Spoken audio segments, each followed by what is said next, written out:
Dalet and Aleph, we're about 10 lines on the top.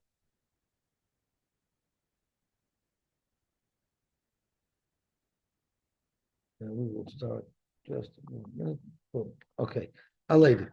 Zok the Heilige Gemara, we are up to Ha'isha Sheshpicha Sanachasim Shpicha Lemt. We learned in our Mishnah two cases. One case where Yerusha came to an estate that was not split up. That's referred to as Pefusas Abayis. And one of the brothers, the older brother, said, listen, I want to do business. I want to make money off this money. And if you want the children, my younger brothers to benefit from it, then you get involved. But I'm not taking care of my brothers. Then whatever benefit occurs is exclusively to the older brother who did the arrangement. But if he just improved it and he didn't say anything, then we say Shpichal Amsa. The Mishnah says the same case would be with a woman. A woman who was mashpiach in the chosim of her late husband, she gets to keep it. If she specifically stated that I want to do it for myself, I don't want to do it for the kids. But if she still improves in the chosim, then it's split evenly amongst her and her children. The problem that we're going to encounter is a woman doesn't yarshin. So what exactly is the case? So Frank the Gemara, Isha b'nichsa yasmi my vidita. Where does she have any share in the nechasim of the assignment? As the Rashbama says, Oy tidel ksubas of a telekla. She either takes her ksuba and she's on her own. That's one thing. Oy titrach kamayasme, or she doesn't take a ksuba and she gets to sustain herself from the estate. But the halacha is, as long as she's taking parnasa from the estate, anything that she produces, if she has a job, goes into the estate. So if she approves the estate, that also goes into the estate. So how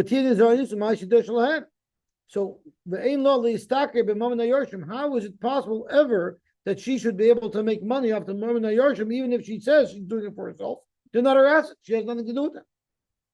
I'll tell you what the case is. What is an Isha Yereshes?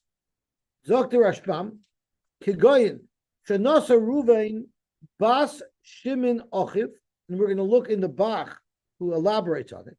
Reuven married the daughter of Shimon, his brother. So he married his niece. So Reuven is married to his niece.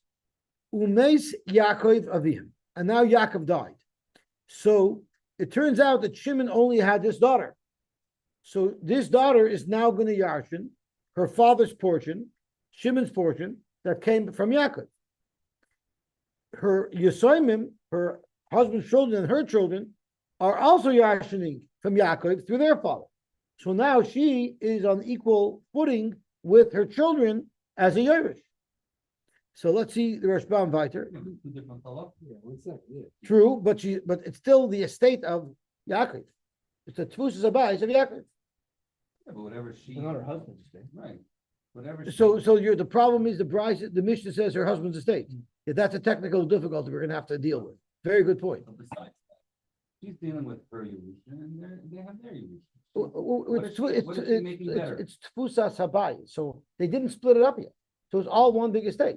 And she, whatever the brothers make it better. And in the other case, they take money from the state and they pay somebody to make some improvements on the property. Whatever improvements one brother out of other brothers would do, she's doing. Reuben because still alive. No, Reuben and Shimon died. He died. Then Yaakov. Correct. So Kigoyin Shanasa Reuben Bas Shimon Achiv, I'm in the Bach. Umeis Yaakov Aviem. The Achach Meis Reuben v'Shimon.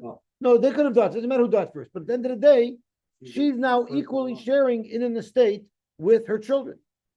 V'Yarshu B'nei Reuven Ubas Shimon. And now the B'nei Reuven and the daughter of Shimon are yarshining together as Nichse Yaakov Aviyavian, the estate of Yaakov the grandfather. That's one way it would be relevant, where she's sharing in an estate that she is a partner in, right? Oy Kigoyin Bas Bein Habanis. Or if she's a daughter amongst other daughters, maybe it was all girls.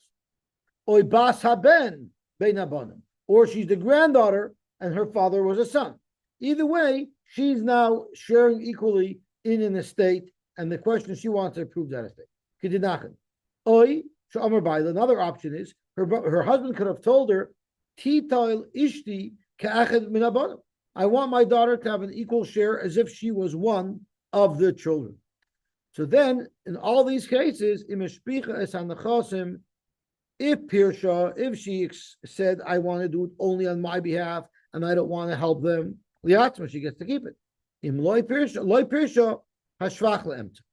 So I want to bring up what Avigdor brought up. Let's go back to the Mishnah and let's look at the case. It doesn't say anything about these nechasim being her husbands. These nechasim could have been her grandfathers, right? So here's no problem. The problem starts im omra re'uma shanich li baili. That's the problem because we're talking about assets that she didn't get from baili. We're talking about assets that she got from her grandfather. So that's going to be the next section. So we've successfully explained the first comment. If she didn't speak out that it's only for myself, and if she spoke out that it's only for myself, then it's only for herself. So now we have to deal with the next issue. So let's go back to the Rashbam and let's figure this out. The almana amru bebezdin, an almana who said in bezdin, and now I'm going to go back into the Bach.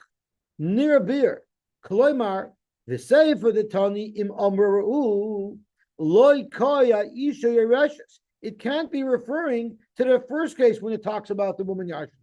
Because as Avigdor pointed out, she says, I'm getting it from my husband. And the way we just explained the first case talking about her is where she's Yashning it from her grandfather. So therefore, it must be a new case. Elahachi Perushai. This is what the second comment of the Mishnah is. And now I'm going to slide back into the Rashbam. The Almana Sha'amra bebezdin.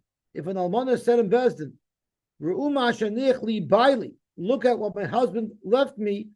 Hareini oisa v'oicheles, then the shpicha. Now, what is the case? Now, I just want to slip back into the Bach.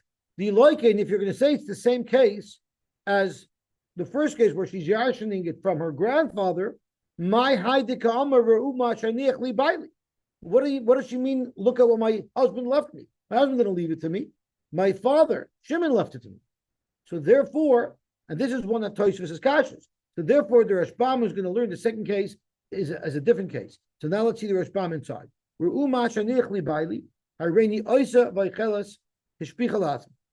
Zokt the Rashbam right off the bat, we have to clarify that she's not taking mizonos from the estate, because if she's taking mizonos from the estate, everything that she produces belongs to the estate, even if she got a job at a factory somewhere. So for sure she's not taking mizonos. So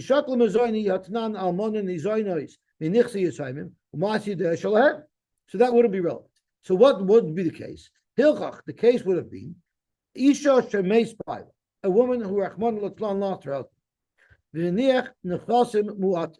And there was so little money left over, it wasn't even enough to cover her ksuba.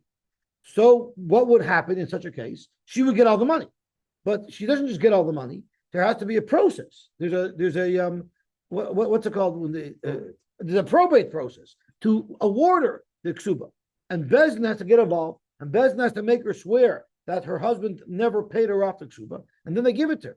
But right now it's in limbo.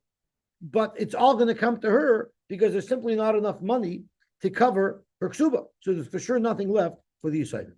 So Hilchach Isha Shemeis Baila v'niach nechasim u'atim she'ein behen kedei ksubasa. So surely she's going to get everything. So Im Amar, she tells Bezdin, Re'uma shanich li baili. Look at what my husband left me over. Not b'ter shusha b'ter ksuba. V'nis atzlu Bezdin o yarshin lashpial ksubasa. And the Bezdin was lazy. Bezdin pushed it off. That never happens. Right? Bezdin was verschlept. Do you ever hear of a Bezdin being verschlept? Bezdin was verschlept, and they didn't take care of business right away. So why should she lose? So therefore, the halacha is afilu hishpicha elef kikar hishpicha latzma. Let's say the ksuba required 100 kikar, and it wasn't there. So if she was a smart businesswoman and she made that 100 kikar into 1,000 kikar, now there's plenty of money for her ksuba and plenty of money for her kids for the kids to yashin. It doesn't matter; she gets it all because what she was mishpiach, she can claim was all hers. But that's if she spoke out. I want to do this for myself, not for the kids. Aval imishpicha nechasim stam. But if she just improved in the chasim, then we don't say it's hers. We say she grew the estate, and therefore titrev ksubasa. She will get her full ksuba from the enhanced, not the enhanced, from the The original 100 still there. but from the grown principle. The principle grew now, right? It's not called the enhanced. It's called the when something grows. What's it called? I have to learn English. From the enhanced ksuba, v'moiser liyorshiv, and the expanded from the expanded tfusas abayis. I'm sorry. V'hamoiser liyorshiv, and the yorshim will get, because we say that she didn't do it for herself. Now this is part of the estate.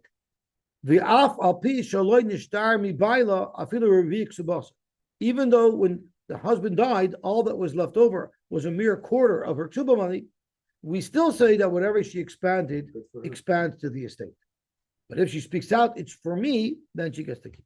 So the two cases is the Reisha is talking about a woman who's yashin from her grandfather. The Sefer speaking with the ksuba wasn't enough. It's more than the support of the two. If she grew it, she'll get more than if she grew it and she didn't say I'm doing it for myself, she'll get her full ksuba. Yeah. Okay, gewaltig. Even if she said she did it for herself. No, then she keeps it all. She keeps it all. The kids get nothing. And in the first case, did she get her expenses back? Is that part of it? Like the If you remember, this whole sugya is only relevant if they improve it with the money of the estate. If they use their own money, for sure they get it. So, Frank Gemara Pshita, if it's the same case as the Reisha, meaning where she's yashing together with them, right? So of course it should have the same halacha as brothers. Why do the Tanya to tell us the same case when it comes to a mother and children? The bottom line is she's one of Yarshim. She's one of the member of the party of Yarshim here. So Gemara, you would think a mother is different. Even the lav dar chalamitrich. It's not normal for a woman to be involved in investing in commerce. That's not. She's really stepping out of her comfort zone and doing something that's extremely not typical. Afagav the loy parish, kamay the parish. Even though she didn't claim I'm doing it for myself, we assume that's what she meant because she's doing something that's so out of the ordinary. In other words, it's not expected of me to help my children improve. So if I'm doing it for myself. Kamash Malon, if she doesn't speak it out, the assumption is that she's doing it for the group and she only gets her fair share of the shvach. But vim omer uma shaniach li baili hareini oisa v'chelas then shpichas lat. Again, very more pshita. Why would you say this is different than if her sons did that? Right? If one son amongst many sons, if speaking out, if declaring I'm doing this for myself works there, why would you say because she's a mother of children it should be any different? Dr. Mao to tell me, you might say, even the shvicha lamilsa, Lamaisa, it worked out a lot better than she expected. And from being a woman who's in a tight spot, not even getting your ksuba, she's now rich. What happens the moment you come in with a little bit of extra money for your wife?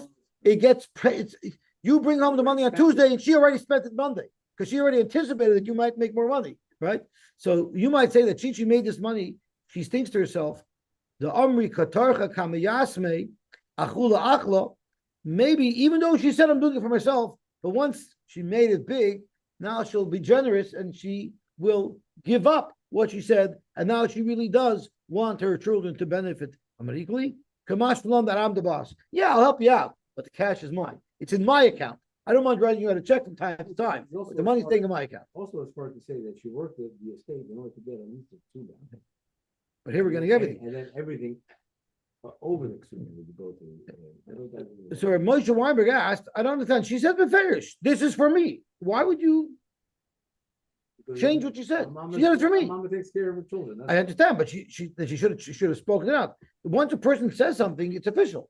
So Moshe didn't understand why would that be a chiddush. But I said the Gemara did understand that it would be a chiddush. So what should I do? Zog the Gemara weiter. Amar Rab Chanina. Here's a Geschmacker story. A Victor told me that there are certain people. Listen, I'm giving you. If you tell your daughter, make you a chasna, she wants all the fancy things. But if you tell your daughter, I'm going to give you $50,000, you could spend it on the chasna, or you could spend $5 on the chasna, and the rest you could pocket. they tend to have a different set of priorities depending on what you. If you say I'm paying for the chasna, then they want a nice chasna. But if you say I'm giving you X dollars, you can spend any way you want. Suddenly the fancy chasnas aren't so important anymore. The flowers that she was freaking out about aren't so important anymore. The whole picture changes, right? So it's called the voucher program, right? So what happens if in those days, what they would do is, what would you rather do? Would you rather your chasna be in the bayit, the embassy grant, or would you rather your chasna be in 136 Shelbourne, and it'll be in the house, but you get to keep the house at the end of the chasna? What would you rather? What? It's a small chasna. You have a living room, dining room, maybe a study, right? Maybe you could put some people in the bathroom. It won't be such a fancy chasna. You won't have the best band, but you walk away with the house. What would you pick? It's a COVID. A COVID chasna. That's right. So What's 136 Shelbourne? I don't know. I picked the address. I don't know. Hamasi. No such thing as you picked it. I have no idea who lives there. I'm going to drive. Want to Google it? Who lives there? Who lives there? But we're gonna figure Let's see who lives there. I'm driving. I have no idea who lives there. I just picked the number. Curious to know who it is. Monty's going to see who it is. It's not a mansion house. It's right next to 120 Shelbourne, next door. It's the house you can afford. Is that, No, not Samuel? Not Samuel. Okay. Hamasi Isha. Well, hey, they just had a chassan. They just made a chassan there, tore the place apart. So Hamasi Isha livnoi gadol.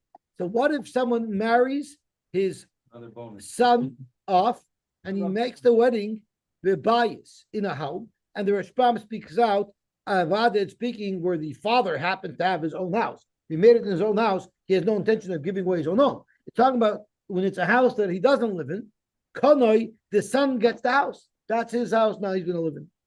The Dafka Gadol, that's only if it's his oldest son. The Rashbam speaks out that your oldest son you go all out for. I remember when I had my first son after 4 girls, Bas Tchila Simen Yafa Labanim, like we learned.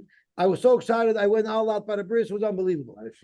But right, by the second son, I told the caterer the same thing I told the moil. Cut. So this is, but a first son is, you want to give. So v'davka godol, v'davka basula. Only if he married a basula.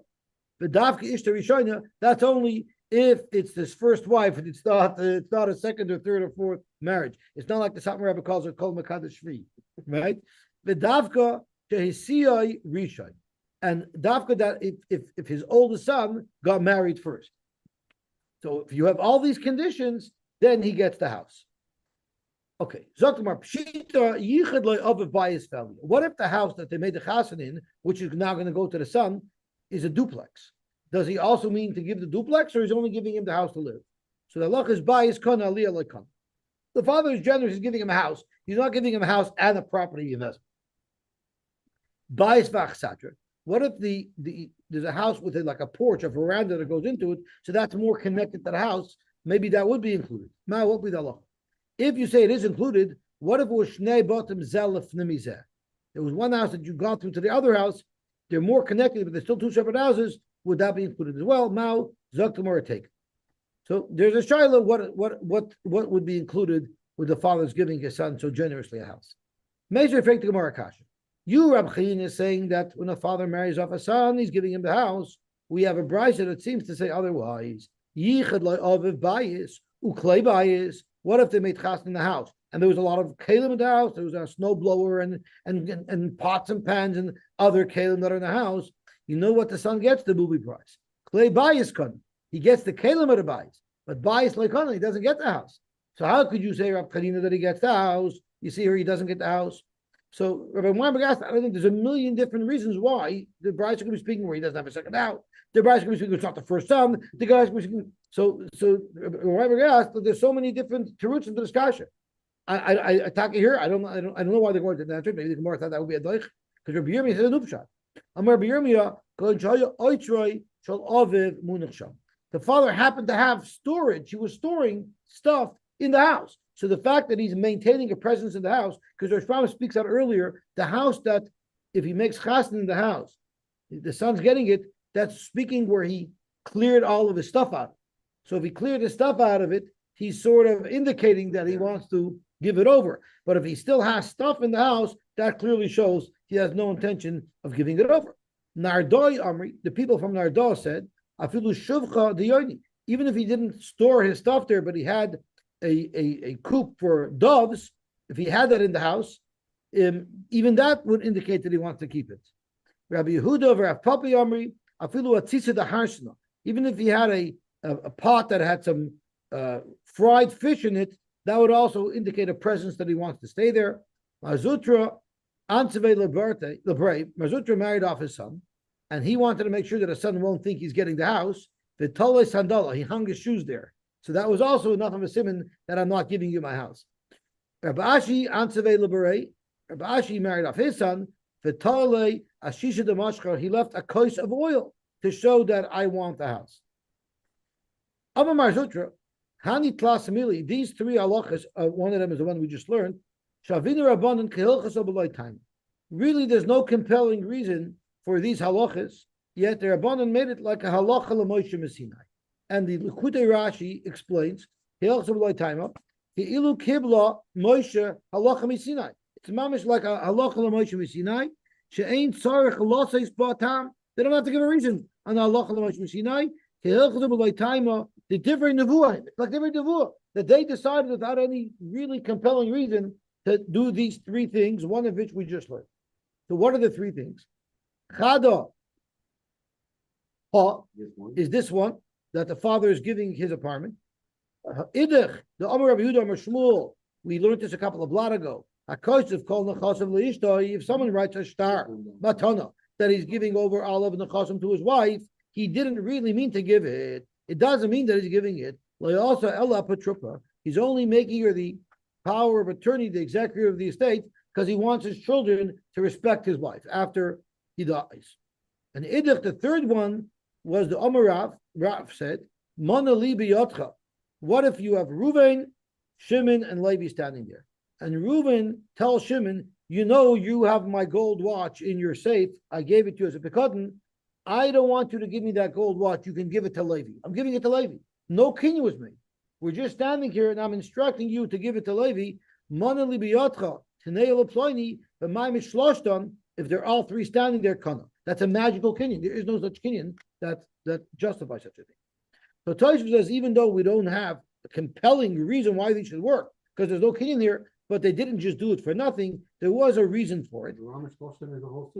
That's right. And I want to get into that in a second. First, let's see what Tosfos says in the first widest line. There actually is a little reason for it. For instance, in the house, the Kivan Shapinas Abayas, since he cleaned the house out, some died to the ben, the son is like sort of feeling that he's getting this out. Like it's like leading him on. He expects that he's getting the house. The Gam Ein Loy on the other. This guy doesn't have an apartment. He has nowhere to live. So Mamela, the Rabbanan said that means that he's giving it over. It's mistaber that the father wanted to give it to him. So that doesn't explain a kinyan. There's no kinyan here. So that's still a hilchos b'lotaima. But the reason why they would want to do it is because it makes sense. Mistama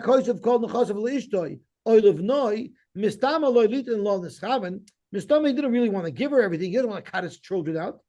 He only wanted to make sure she's respected by being in control. He wouldn't cut his children out without giving them anything. Since we know this is what they want, they don't want to create a whole big case where they need to kinyanim and edim. The mistama kivin shamal b'mamit shloshton hittin le'legamri. The near Lari, the Re says b'mamit shloshton is such a strong kind of. Because if I actually sell you with a kinyan, a chayv that's owed to me, so let's say Reuven owes me $100, and I sell that chayv to Shimon with a kinyan, it still goes through me. And if I want to screw over Shimon, I could screw him over by being Moichel Reuven. And now Shimon loses everything. But by Mamit Shloshton, you couldn't do that.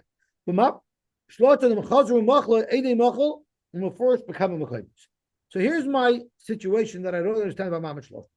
Because if you look at the Rashbam by Mamit Shloshton, he says, Nifkad, Umafkid, Umekabel Matan.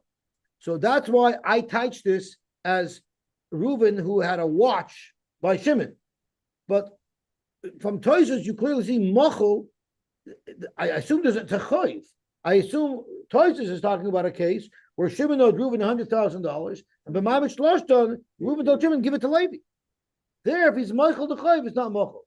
Because being Mochel a watch wouldn't do anything anyway. You can't be Mochel a watch.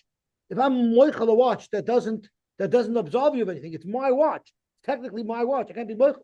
A choiv, you can be moichel. So I don't know if I'm making a mistake or not, but it seems like the Rashbam learns Maimed Shloshton is working when there's a pikad, and Tosha seems to say Maimed Shloshton works even on the choiv.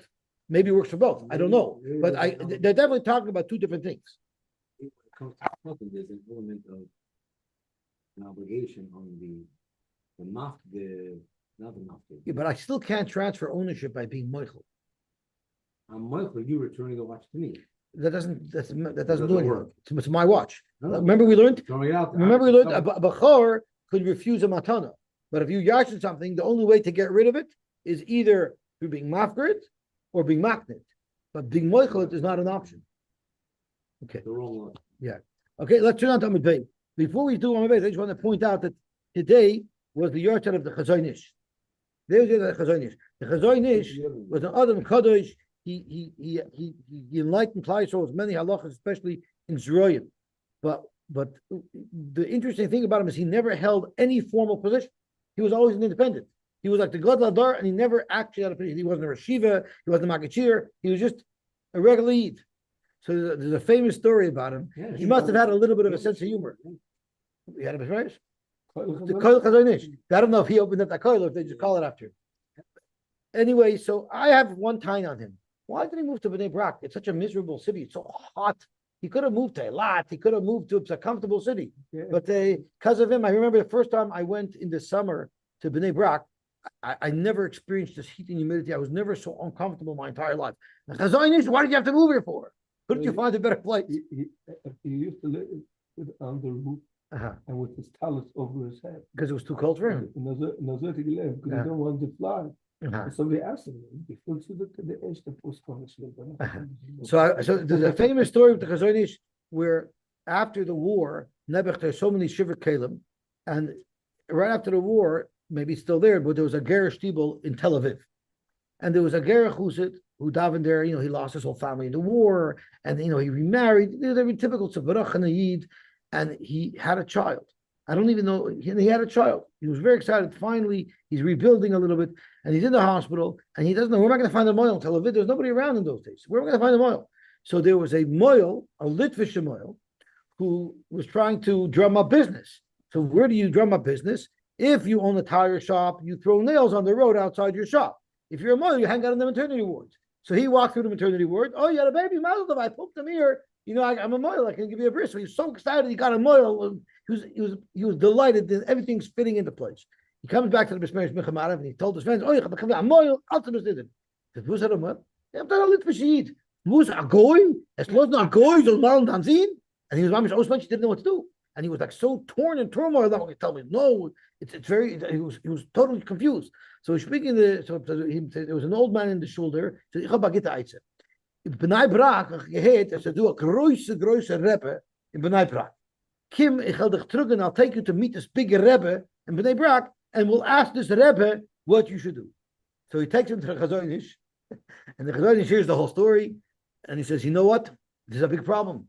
You can let a goy mali your kid. That's a big problem. I don't know what you can do, but and people, what are people going to say? How am I going to get my kids to the school?" He said, "I have a good idea. Ich bin the große Rebbe." The Chazon Ish says, "How about if I come to the Mishnah, I'll be Sandik. So no one's going to talk about the Litvak who's the Moil. People talk about the Rebbe who's the Sandik." That's what happened. They lived happily ever after. Okay.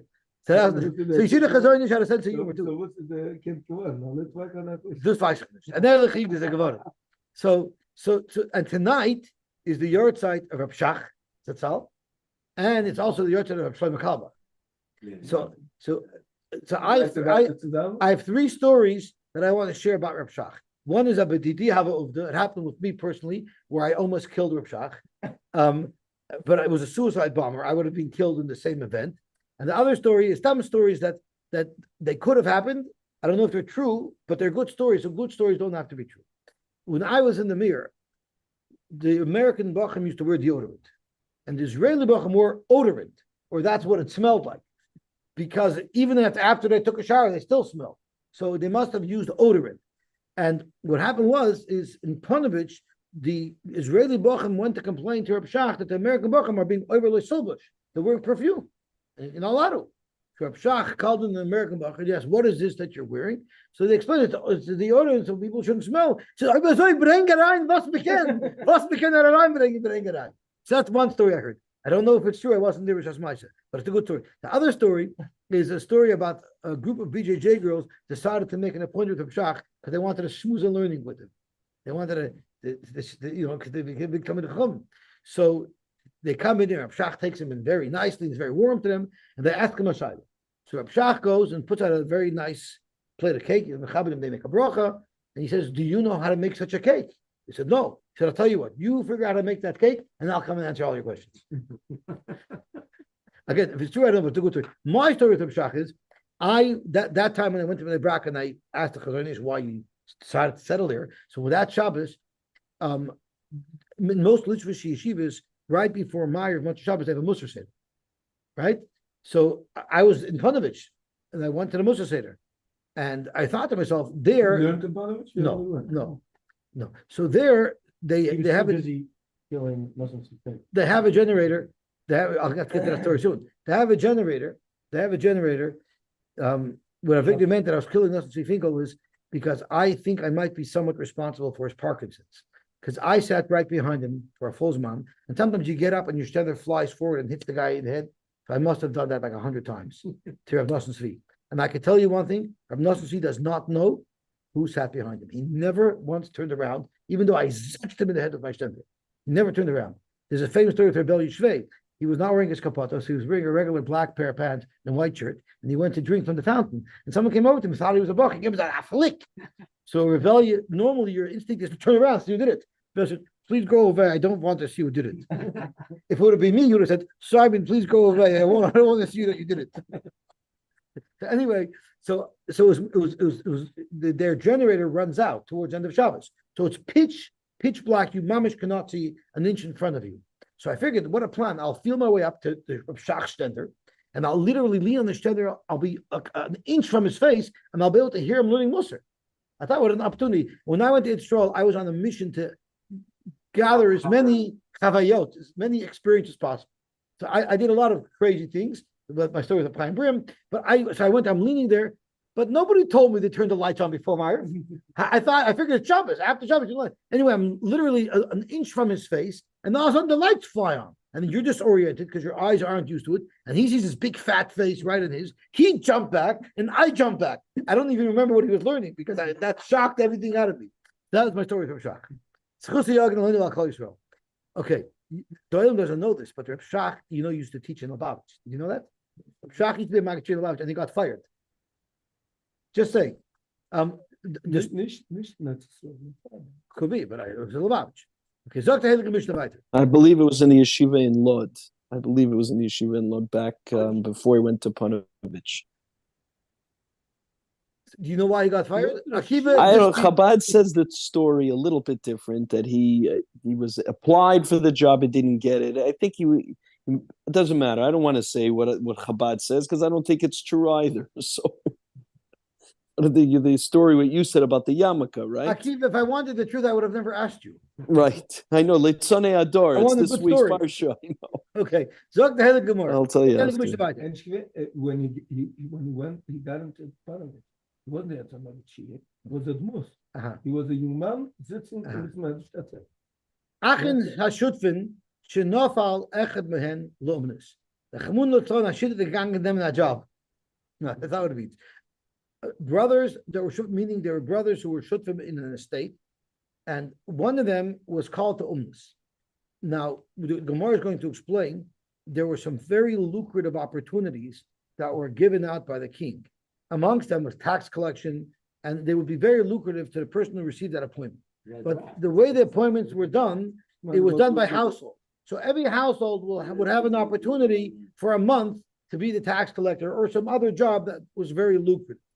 So he didn't get it in his chus. He got it because he was part of the household, which means the profit should really go to the household, to the tfusas habayis. So therefore, nafal whatever profit comes in is going to be shared by the estate. But chala, v'nisrabi, what if he got sick and the estate had to lay out a lot of money, or the refuah costed a lot of money? Nisrabi mishalatma, the estate does not have to pay for that he's responsible to pay for himself. Zokt Gemara, Tana, we learned, high umnis means umnis hamelach. It wasn't just that he got a job. He was zoiche to a phenomenal plum appointment that netted a lot of money, but it wasn't really in his credit.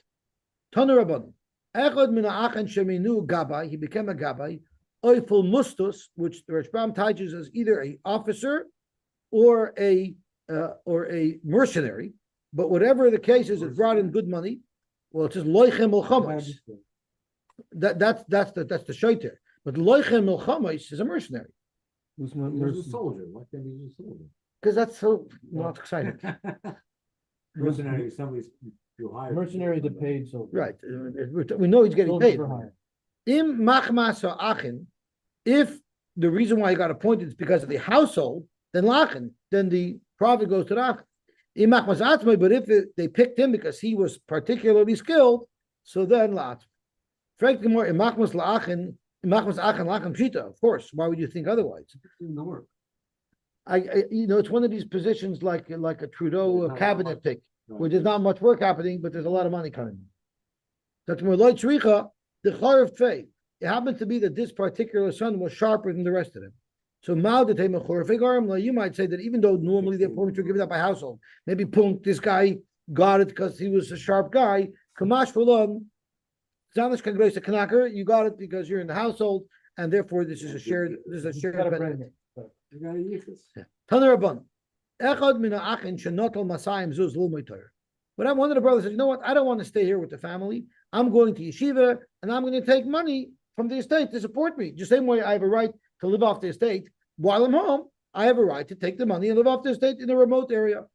Or he went to a community college, he went to a trade school. The brothers could tell him, if you're going to live amongst us, then you're then you're entitled to sustenance. But if you want to do your own thing, you're not entitled to mezainis. Why not? Why wouldn't he be entitled to mezainis just because he's moving away? So Gemara Messiah Rafuna. It's a right to Rafuna is interesting. Yosy. Tomar Rafuna birchas abayis beruba. You know, when there's a schus of a rabbim, it creates a much better outcome. Birchas abayis beruba. If he would have lived with them together, the household would have benefited. So by him leaving, it's hurting the household. Therefore, he's not entitled to his full sustenance. So give him the reduced, whatever the birchas abayis was lost, take away from him, but give him the rest at least. Why should you get nothing? You do give him. So let's see Tosfos, because they're very important Tosfos that talks about what birchas abayis is. The Rashbam says it's like a broch, it's like a hocus pocus thing. But Tosfos is much more practical. Birchas abayis beruba pirsha ben nechnano ner lecha ner lameya. It's economies of scale. It's cheaper for everybody to eat together and to do things together than it is for each person to go on his own. So therefore, they could penalize him for that. The Yesh Mefarshim, which is what the Rashbam said, the Mazel de Betrei Adif. Fregt the Tosfos a Pasha Tekai. The Kasha, mi the Parach Besoma, Leis Vulu Vibirchas Abayis, V'chi Yadinan, Kama Hava, V'kama Nisbarach Abayis Gloi. How exactly are you supposed to figure that out? How much more money the state would have had if he would be living there? V'aymer Be'atam, Ein Echanami, you know how you would do it? Look at what they spent last year and see how much more they spent this year, and that's what you'd penalize them. But sometimes there's more expensive on you than other year. There could be inflation. So Mamela Tosfos seems to be blibing shver. Exactly how do you calculate how to discount it? Practically how to do it. That means that every estate always has to stay at an estate. In other words, they can never before they make the chalukah, they could all just take their expenses out of it. Once they make the chalukah, everyone's for themselves. But you can have the same argument. We were all together, it would be cheaper. But no, we're entitled to chalukah. Normally, when you're yarshim, we're entitled to chalukah. As long as you're not doing a chalukah, then we know we're all in it equal. But once we do the chalukah, we're all for ourselves. So if one brother decides, I don't want to participate and put you guys, I want to take my share and leave, and you guys can deal with the rest of it, you can't pay him out. We learned that. We learned that if someone does that, then he's taka. He doesn't have to suffer for anything that they do. Right. But that's not happening here. Here, everybody wants to keep it. Here, everybody wanted to keep it communal. They weren't ready to split it yet, and they're just living off it temporarily. So you just wanted to take his expenses to go do. Yeah, he wanted to go elsewhere. So that we don't let him do. And we let him do it, but he's going to pay for the extra cost incurred because he's not living there. Zog to Gemara weiter. Cholov in Nisrape. He was sick and he got better in Nisrape. Mishalatzmoi. They don't have to pay his medical bill. Shalach Ravin Mishmeid Revi Law. Lo Yishon El Shechol B'Pshia. That's only if he became sick for his own negligence. Aval Ba'oinis. But if he became sick due to no fault of his own, Nisrape Mina Emtza, he definitely gets to take money from the pot. And Tosha speaks out that if it's a chronic disease that he's living with, that's like Mazonis. If it's just an acute situation where he needed treatment once, that's what we're talking about over here. How is it that you cause yourself to get sick? All machlus are b'dei shemaim, chutz mitzinim pach. And there's a shayla of tzinim pach means cold,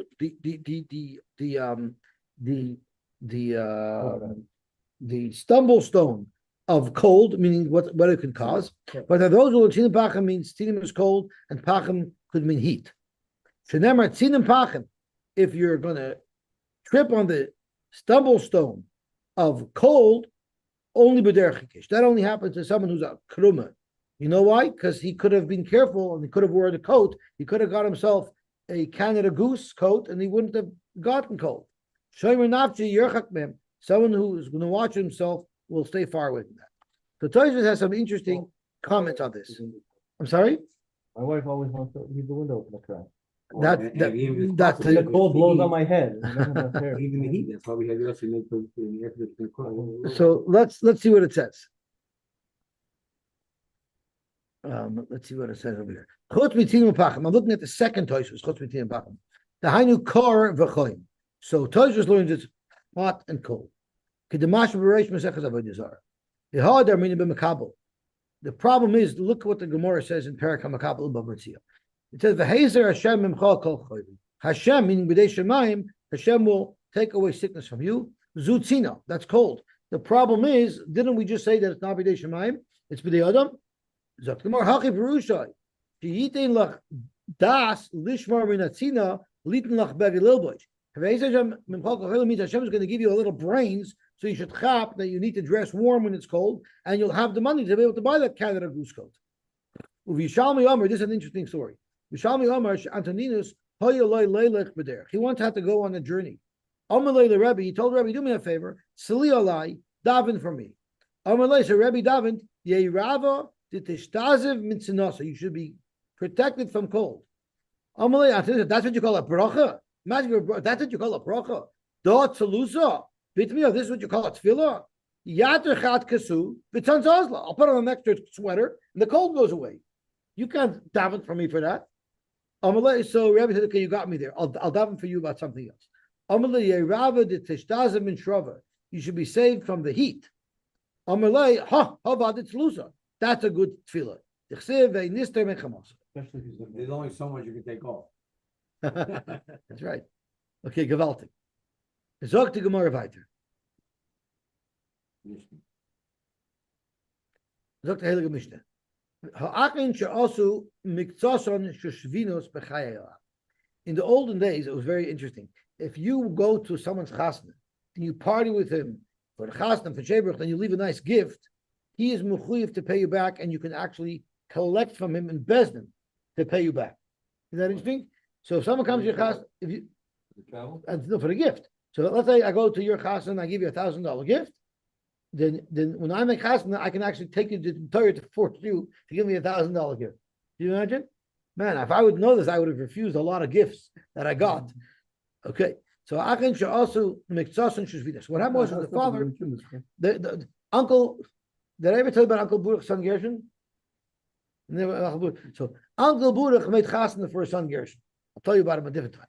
But Uncle Buruch made chasna for his son Gershon, and my father Chaim Beryl couldn't go. So he says, "Yosy, do me a favor, go to the chasna, party hardy, and here's a nice check you'll give him as a gift." Join. So he goes. So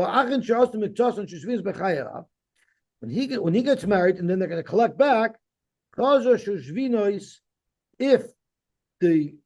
if Uncle Buruch's son Gershon now is going to pay back, he doesn't pay back me who delivered the gift, Rather, chazal emta, it goes to the whole estate because it was from my father. It was from the whole estate.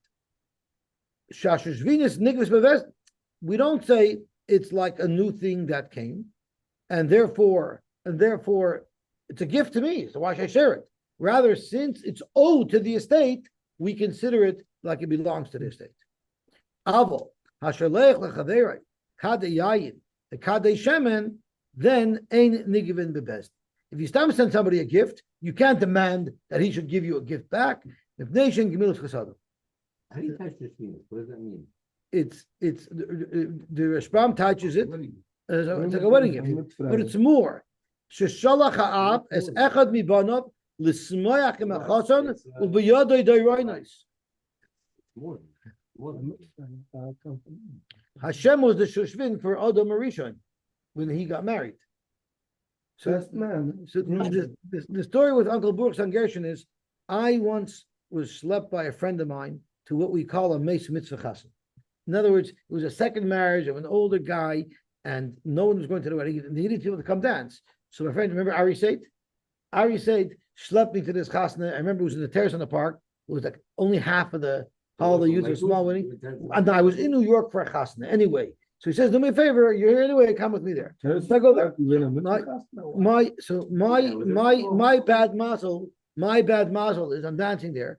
My bad mazel is that the chasna was a very friendly guy, and he personally greeted each guest. So he comes over to me and says, who are you? So what am I supposed to tell him? I came to dance for your meis mitzvah chasna. So I told him, I thought on my feet, and I told him, tell the Kala that Uncle Baruch San Gershon says mazel tov. That's not bad for on the spot. Sure. Done. I thought I was king of the world. Anyway, I davened every Friday night in Yukes. Remember Yukes? And my mazel, I'm sitting there in Kabbalah Shabbos, and he's there, and his radar locks onto me. Who is this guy? Because he probably told the scholar, Uncle Baruch San Gershon, I know what you're talking about.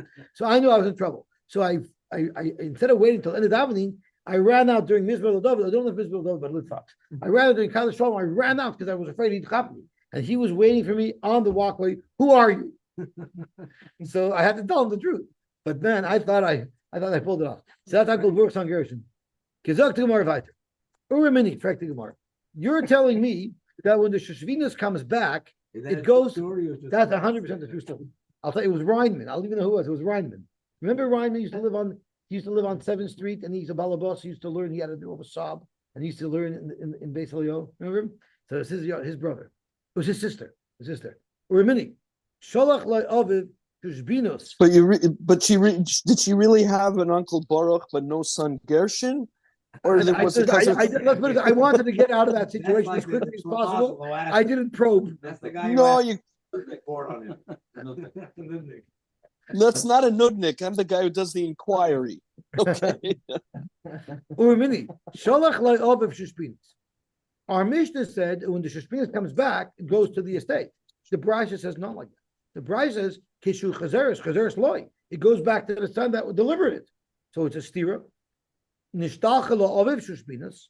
If the father received Shishbinas and now they have to pay back after the father died, the estate has to pay for it. Kishi chazeres menems. So we have a stira. So the Gemara offers three teruts. The first there it's Amar Abasi. The gift was sent to his father. Right. Well, the father was alive, then the estate's got to give it back. So Amar Abasi, Amar B'Yochanan, Ki Tanan Nami Masnisin, our mission that says it goes L'Emtza, it's not on a case where your father sent you and now it's coming back. It's the opposite. It's the case where it was sent to your father, then the whole estate has to pay back. The Mishnah's case is also Nishtalcha L'Oviv. Correct Gemara, but the problem is it doesn't say that. It says, Achen she'asu mikzason shushbinos. So what do you mean you're saying they received? Clearly, the Mishnah is saying you gave. Correct Gemara, Achen she'asu mikzason shushbinos katani. So how can you touch that as receiving? Clearly, is giving. Zaktamara tani limikzason. So you read it to Achen she'asu limikzason shushbinos. That goes back. Tani limikzason. Correct Gemara, but the psak in the Mishnah is Chazra Shishvinos Katan. When you're collecting back, Nigvais Me'emtza. When you're giving it back, you give it back Me'emtza. So it's a little bit of being matchik the words of the Mishnah to make it consistent. For Basi Omer, we don't need to do that. Loy Kasha. Kan bistam, kan b'mefarish. Really, stam, our mission is stam, if the father just sends someone with gifts and doesn't specify anything, avada, it's coming back to the state. The brisa that the Gemara brings is speaking where the father said, Yehuda, you're going to go get the gifts, and Yehuda, when the gift comes back, I want it to go to you as well. So kambim farish, kiditanya, like you have a brisa that makes that distinction. Shalach loy ovev shushbinus, kishehi chayzeres loy. But shalach ovev shushbinus stam, then kishi chayzeres lamsa. So you see, depending on how the father dictated how it should work when he sent the gift, that will determine if the gift comes back to the estate or if it comes back to that specific son. First teretz. Shmuel is a much more complicated teretz. So we had so far, the first teretz was Rabbi Yosy, who says that Rabbi Asi or Rabbi Yochanan. Rabbi Asi or Rabbi Yochanan was the first teretz that just modifies the Mishnah. Then there's Rabbi Asi himself, who makes the chiluk between specified or not. And now Shmuel's teretz is very interesting. Hacha b'yava maskina. What happened is Reuven was sent with the gifts. And really, like the Brisa says, Reuven gets the gifts back. But what happened is before the gifts came back, Reuven died. So, and Reuven had no children. So Shimon has to do Yibum. The halacha is, when Shimon does Yibum, he is come b'nichse achiv. He yarshins whatever Reuven had. But he doesn't get everything Reuven has. He only gets muchzuk, not roy.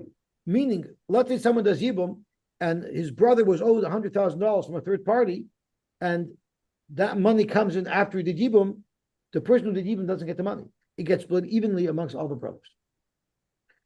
Because in the parsha of Yibum, it says, V'haya b'chor, it should be kar al shemochiv.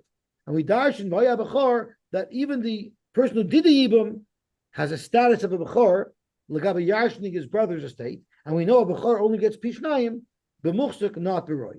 So therefore, the case is where it would have come back exclusively to Reuven in our mission. It would have come back to Reuven, but Reuven died.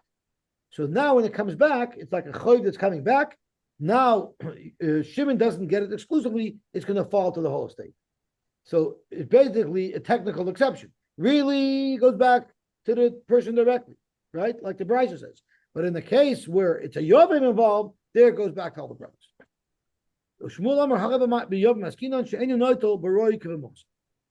Frank the Gemara. So you're telling me for sure the other party who received the gift owes the gift to us. The question merely is who should get it. Moti, you're looking at it funny. So let me explain it again. It's a strange concept. Reuven was a son who delivered the gift, and the Brisa says that Reuven gets the gift back. The problem is Reuven died. It was before. We use that terror. I'm sorry? Can we use the terror that it was explicitly said that by the father? Then what do I know? This terror wasn't like that. So This Shmuel's saying what? Shmuel holds really, even without being the fire, should go specifically to the children who brought He it. would have gotten back. If he would have got it himself. And that's what the Brisa says. The Mishnah speaking in the case where he died, and his brother did Yibum, that brother And won't his get it. other brother. And his the other father's brothers. still alive? No, the father's dead. So therefore it goes equally to all the brothers. Perfect Gemara, if Reuven died, who's supposed to be the recipient of the gifts, why would the other guy have to pay? Michlal de idich mashalom lema tenuli sheshvini ve'es mechima. You make me a wedding and a party in the chuzin, and then I'll come and I'll participate in the chasna and I'll pay. But I shouldn't have to pay at all. Yes, you gave me gifts, and I'm happy to give you gifts. Still through you, and I'll give you the gifts. And I'll prove to you that there's such a legitimate taina. Miloi tanya, makim shenahagu lahach shekadushin machzir. What happens if, for instance, someone makes kedushin, and before Nisuin, his wife dies? So can they ask for the ring back? Can they get the kedushin money back? So it depends on the meaning. Makim shenahagu lahach shekadushin machzirin. Makim shenahagu shalei lahach she'ein machzir. However, if she dies, it's a child of the minig, if the family has to give back the ring. If he dies, for sure she doesn't have to give back the ring. And you know why? My timer, she can say, I'm not backing out of the deal. I'm ready to marry him. You deliver him and I'll marry him. Right? So therefore she gets to keep it. So Hakanami, once you see there's such a taina, so why can't the party that's giving the gift say, name it Nuli Shushvini, put up Reuven, make a party, I'll come to the party and I'll be happy to reciprocate on the gift. So it's Tzarik Shver. If you want to learn that that's the case of our Mishnah, why does the guy have to pay? So here's where it's a little mysterious. I need help. Amar Rabbi Yosef, Reuben survived, and Reuben got married, and the Shushman came back loaded with his gifts, and he's partying for a week. And right before the end of Sheva Brachas, Reuben died. And the body was still hot, and Shimon did Yibum. Right? It's a pretty interesting case. There, the guy said, listen, you came and partied with us, you gotta pay. You gotta pay. Because how was the Yibum? It had to have a Yibum. I mean, maybe it's a month later. Okay, so he hung around. my way is more fun. So Zok to Gemara. So let's see what it says in the Go to the Rishbam. hall, may as well be- So let's see what the Rishbam says. Omer Rabbi Yosef, Ba'alma Aminon, Sunuli Shoshvini, Vasvaki Mikadakama. Normally he can claim that. Avalach B'mayaskinon, Goyche Somach, Ve'achal Im Hameis, Bichu Pasoi, Oisha Shechayv Loshibinus. The guy who owed Reuben came and partied with Reuben. He was there for the chasna. Party is what's Machayev. That's what I'm a little struggling with. So let me finish the Rishbam and then we'll discuss it. The Nischayv HaShushvin Miyad Leporoi, the Gimel takes out Shushvin. The Nischayv Miyad Leporoi, why Acharei Shesamach Imoy El Shemeis V'yibam Achav Esishtoi V'Shushvinis Zu Ru'uyahi. It's called Roy. It's not Muksik, and therefore he still has to pay it the taxel emsa. Derech Shishvin is how does it work? You party hardy with him. Maybe then you bring the gift. So I always understood that when you gave me the gift, that's machayev me to give you the gift. Now you see, it's not enough that you should give me the gift. I have to be able to come and fresh by your party, and then that triggers it. Which means So I have a chiyuv. So normally, when you give me a gift and come to party by me, it's machayev me to come back and party by you. But the final trigger to be machayev me to pay is only if I'm able to party there. Is having something at Okay. Nussbaum's house. I'll One get the book, second, on everybody. Brucewood. So we're going to Second. sign off. 1 second. We're going to sign off now. I'll get the book, everybody. Hold on a second, Yosy. Yes, sir. Realize I was unmuted. Can you take a quick video of the issue that you had?